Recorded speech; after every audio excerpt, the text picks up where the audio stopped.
За хөрх өдөр суугтаа тавтаа мөрөл 2026 оны 2 сарын 1-ний орой мэндийг та бүдэд өргөе. За өнөөдөр ямар сэдвийн талаар ярилцах вэ гэхээр ерөнхийдөө хүн болгонд тохиолддог тийм ээ гомдол гэдэг сэдвийг ярьж өгөх шийдлээ. Одоо магадгүй та хэн нэгэнд гомдсон бол гомдоосон бол миний өнөөдөр ярих сэдвийг бас сансараа гэж та хэдээсээ хүсмээр байна. Өмнөх дугааруудаар болохоор дандаа нөгөө домгууд ярьж өгч ирсэн бол энэ удаа болохоор ярих сэдвээ жоохон өөрчлөөд одоо гомдол гэдэг сэдвийг сонгож авсан байгаа. За ойрд ер нь олон сэтгэл санаа ч гэсэн жоохон тавгүй байгаа болохоор энэ сэдвийг ер нь л ярьж өгье гэж бодсон юм аа. За зарим мэдрэмж чанга байдаг, уур хилэн орилж гарч ирдэг, гуниг нулимсаар илэрдэг. Харин гомдол бол чимээгүй, хин ч анзаарахгүй, өөрөө ч яг юу мэдэрч байгаагаа ойлгохгүй, зүгээр л дотроо хүн торгих мэдрэмжийг гомдол гэдэг. Хүмүүс хүнд хамгийн их гомддог вэ гэхээр нэгдүгээр харинд бол хайртай хүндээ гомддог юм байна. Хоёрт болохоор гэр бүлдээ, гуравт болохоор найз нөхдөдөө гомддгоо гэсэн юм судалгаа байдаг юм байна. За яагаад хайртай хүндээ хүн хамгийн их гомддог вэ гэхээр ер нь сэтгэл судлалын судалгаануудад юу гэж үздэг вэ гэхээр хайртай хүнээс ирсэн үл анзааралт, үг, үйлдэл хамгийн гүн гомдол болж үлддэг юм байна. Яагаад гэвэл хайртай хүндээ хамгийн их хүн хүлээлт тавьдаг, чийл ойлгох ёстой гэж боддог, сэтгэлээ хамгийн их нээсэн байдаг болохоор ер нь л хайртай хүндээ хүн хамгийн их гомддог гэсэн. Тиймээс хайр их байх тусмаа гомдол гүн байдгаа гэж бас ойлгож болох юм байна. За гэр бүлийн гомдол ямар байдаг вэ гэхээр удаан, чимээгүй, насан турш үлдэх нь элбэг байдаг гинэ. Тэгэхээр бас гэр бүлтэй одоо гомдож исэн бол энэ гомдол бол нэлээд аюултай гэж тооцогддог. Яагаад гэвэл маш удаан байдаг, тэгсэн мөртлөө чимээгүй байдаг. Тэгээд насан туршдаа үлдэх нь элбэг тохиолддог гэж байгаа байхгүй. Яагаад вэ гэвэл гэр бүл бол ойлгох ёстой гэсэн далд итгэл хүн болгонд байдаг. Магадгүй би одоо гэр бүлийнхаа хэн нэг ч юм уу ингээд гомдоолоо гэж бодоход за бид нар нэг гэр бүл юм чинь одоо намайг ойлгох байх гэсэн юм далд итгэл байдаг учраас гинэ. За хоёрт болохоор уучлалчих нь гэж боддог гинэ. За мэдээж одоо магадгүй бид нар одоо нэг гэр бүл юм чинь намайг одоо нэг алдаа гаргалаа юм хэн нэгээ гомдоолоо гэж бодоход намайг уучлалчих байхаа гэж бас найддаг. За 3 дугаарт болохоор хүүхэд наснаас үүссэн гомдол маш их байдаг гинэ. Тэгэхээр ер нь бол нөгөө хүний одоо хүүхэд нас бол хамгийн чухал уу шүү дээ. Тэгэхээр тэр насн дээрээ ялангуяа нөгөө хамгийн ойр дотн байх хэрэгтэй гэр бүлээсээ одоо гомдол авах юм бол тэр нь ингээд одоо насаараа ингээд бараг тэр хүндээ ингээд гомдох хэмжээний тийм асуудалтай байдаг гэнэ. За дараагийнх нь болохоор найз нөхдийн гомдол гэдэг байгаа юм. За найз нөхдийн гомдол нь яадаг вэ гэхээр арай хурдан мартагддаг, эсвэл харилцаа тасраад дуусдаг. Ердөөсөө ийм хоёр сонголт байдаг. Чи найзтай гомдох юм бол тэрийгээ одоо гомдоолоо гэж бодох юм бол хурдан мартагддаг. Эсвэл за бүр болий энэ хүнтэй харьцаа болий гэд харилцаа нь тасраад дуусдаг гэж байна. Яагаад вэ гэвэл хүлээлт харьцангуй бага байдаг. Ийм л хүнгээд холдож болдог. Заавал төвчих шаардлагагүй. Тэгэхээр бусад хоёроос юугаар ялгаатай вэ гэхээр найз нөхөд бол ер нь бол энэ хүнийг ингээд ойлгочлоо. Одоо магадгүй би нэг найзаагаа гомдоолоо гэхэд одоо манай найз энэ өртөсөө л ийм л хүн юм байна гэд надад шууд харилцаагаа таслах боломжтой. Харин гэр бүл болохоор арай өөр шүү. Гэр бүл гэдэг чинь хизээч ингээд харилцаагаа таслаж болохгүй юм одоо чухал зүйл учраас би гомдчлоо гэд бас шууд гэр бүлээсээ харилцаагаа таслах бас асуудалтай. Тэгэхээр найз нөхд бол яг вэ би ингээд гомдчлоо энэ хүн угаасаа л юм байна гэд холдож болдог гэдгээрээ даваа талтай. За заавал төвчих шаардлагагүй. За тиймээс найзын гомдол болохоор өвтгөн гэхдээ одоо хүнийг одоо гүн одоо ингээд шархлуулахгүй гэсэн үг. За судалгаанаас гарсан нэг сонирхолтой баримт байдаг юм байна л да. За энэ нь юу вэ гэхээр сэтгэл судлаачдын дүгнэлтээр болохоор хүн хамаагүй хүнд уралдаг, харин хайртай хүндээ л гомддог.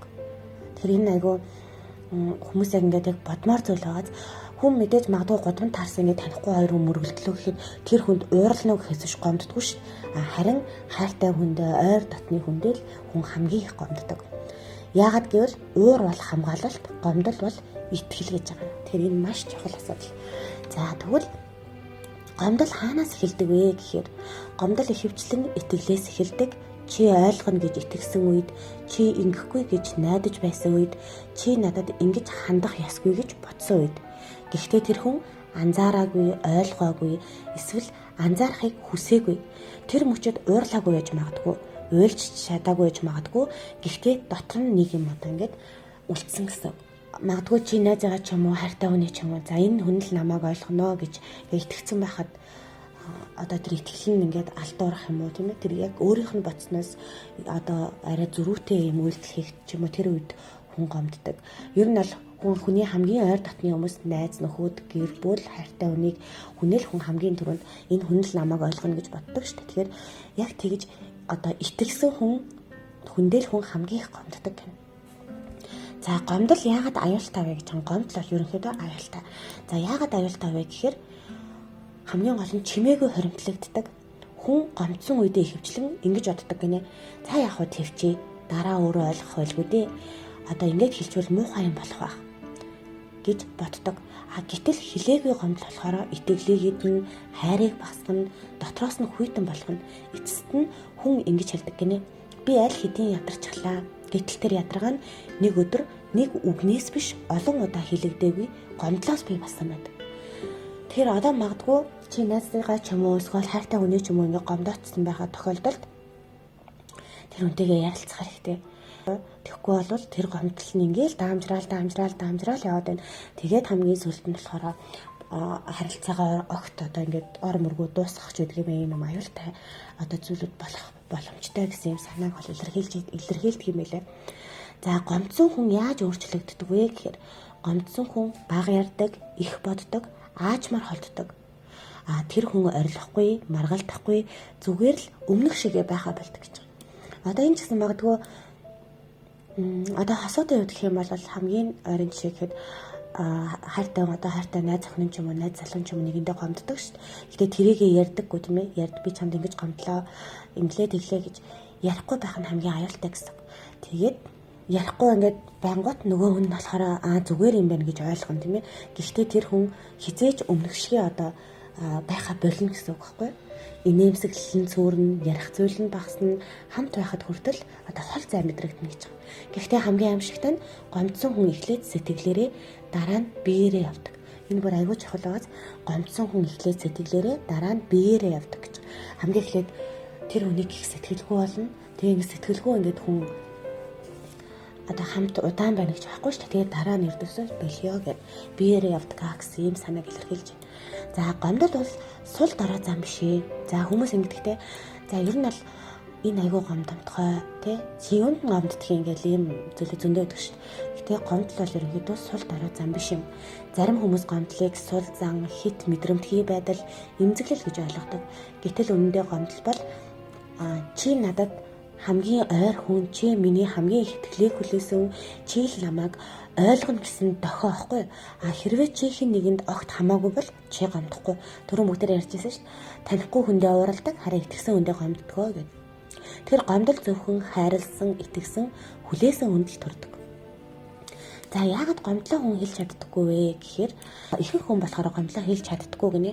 Учир нь маргаан үсгээс айдаг, харилцаагаа эвдэхээс айдаг, би л хэтрүүлж байна гэж өөрийгөө буруутгадаг. Тэгээд л зүгээрээ гэж хэлдэг. Гэхдээ тэр зүгээрээ гэдэг үгний цаана бүхэл бүтэн том шарах явж байдаг. Хүн яг тэгдэхдээ за энийг хүнд ингээ гомдчлаа гэж атангуут. За одоо ингээд хэлчих юм бол хэрүүл маргаан үүсэж магадгүй. Эсвэл одоо энэ бас хосоодын дунд бас илүү тохиолддог зүйл байх. Магадгүй одоо хэн нэгэн санамсаргүйгээр одоо найз охин ч юм уу гомдоочлоо шүү дээ. Тэнгүүт найз охин нь одоо цаа шиг энэ удаад ингээ зүгээр ингээд өнгөрөөч гэд хэлдэггүй. Ягаад гэвэл хэлчих юм бол за битээр маргалдаж магадгүй. Эсвэл энэ харилцаа маань сэвдэж магадгүй. Би одоо ингээ магадгүй хэтрүүлээд ингээд гомдоод ах шиг байна гэж боддог шүү дээ. Одоо гомдол удаан хадгалагдвал юу болдог вэ? За хилээгүй гомдол одоо ингээд удаан хадгалагдах юм бол хүйтэн харилцаа болдог, дуугүй зөрчил болдог, эцэст нь ямар ч шалтгаангүй салаалт болдог. За энэ бас л хосоод дээр төлхөө ажиглагддаг зүйл шүү дээ. Хүн гомдоод удаан яваал байна. Тэгэл нөгөө эхлээ сэтгэл нь явна, дараа нь биеийн холдно. Тэгээд эсвэл бол хоорондоо зөрчилтөө үүснэ, эцэст нь ямар шалтгаангүй зүгээр бэлгийг салъя гэдэг ийм тохиолдол үүсдэг гэсэн. Хүмүүс юунаас босныг нь өөрсдөө ч ойлгохгүй болсон гэж ярьдаг. Гэхдээ үнэндээ бүгд гомдлоос эхэлсэн байдаг. Тэгэл хүмүүс ингэж ярьдаг ш хоорондоо би одоо ингэ найз охиноосоо ч юм уу ихнэр нөхрөөсөө ингэ салчлаа. Юунаасаа яасан гэсэн тэр мэдхгүй би ингэ сүлдээ бүр ойлгохгүй болсон. Энэ нь бол яг эцсийн дүндээ хин нэгээ гомдоосон гомдлоос л эхэлсэн байдаг. За тэгвэл гомдлоос яаж гарах ёстой юм бэ Тэгэхээр эхний алхам бол өөртөө үнэнч байх гинэ. Өөрөөсөө асуу. Би яг юунд гомдсон бэ? Ямар үг, ямар үйлдэл намайг өвтгсөн бэ? Би үнийг хэлсэн үү? Эсвэл дотроо хадгалсан уу? За хоёр дахь алхам нь болохоор гомдлоо одоо дайрахгүй, буруутгахгүй, тайван өөрийн мэдрэмжээрээ хэлэх.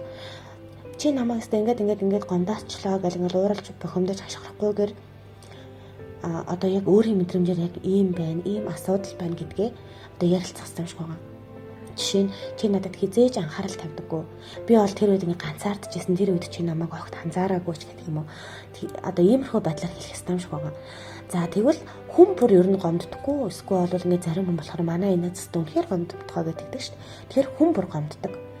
Ямар ч хүн гомддог. Хамгийн хүчтэй хүн ч гомддог. Хамгийн төвчээртэй хүн ч гомддог. Зөвхөн нэг ялгаа бий. Зарим нь хэлж чаддаг, зарим нь чимээгүй явсаар холддог гэж. Харин чимээгүй явсаар холддог нь хамгийн их өвдөлтийг мэдэрдэг гэхээр үнэхээр амжигтай байгаа. Зүгээр нөгөө харилцаа яагаад хүнд хамгийн чухал вэ гэдэг чинь зүгээр л хоорондоо ярилцах, харилцаа үүсгэх нь хамгийн чухал. Тэгэхгүй харилцаа үүсгэхгүй энэ гомдчих واخ, энэ маань ингээд натаа муудалцчих واخ гэдэг айдсаас болоод ингээд зүгээр гомдол бүр ингээд эцсийн шатанда бүр ингээд холдох, салах юу гэдгийг те маш том асуудлыг ингээд үүсгэх боломжтой гэж үздэг юм байна. За эцэстээ бол юу гэх вэ гэхээр гомдол бол дайсагнал биш, муу зам биш, сул дорой байдал биш. Гомдол бол намайг анзаараач, намайг анхаараач, намайг сонсооч гэсэн ертөсөө сэтгэлийн дуу юм. Хэрвээ гомдлыг цагтан сонсвол харилцаа аврагдана, хайр гүнзгийрнэ, хүмүүс бие биендээ илүү ойртно. Харин сонсохгүй бол гомдол нэг л өдөр чимээгүй хаалгыг хаагаад явчихдаг. За ерөнхийдөө бол гомдлын талаар би иймэрхүү мэдээллүүдийг олж авсан. Тэгээд олж авсан мэдээллүүдээ аль болох өөрийнхөө рүү ойлгосноор таад ярьж өгөхийг одоо зарсан. Тэгээ хэрвээ одоо чи найзаагаа ч юм уу хайртай өний ч юм уу гэр бүлтэй ч юм уу ингээд гомдоосон бол одоо таад манаас миний өнөөдөр ярьж өгсөн сэдвийг сансаасаа гэж найдаж байна. За тэгээ манай сувг маань нэгдээд удаагүй сувг байгаа болохоор та сувгт нэгдэрэй гэж хүсмээр байна. За энэ мэдчлэл илүү олон сонирхолтой бас контентуудыг та хэдтэй хүргэхээр хичээж байгаа. Тэгээд та хэд маань манай хөөрхөн өдөр сувгтаа нэгдэрэй. Дараагийн дугаараар ирэх уулзтлаа. Түр баяртай.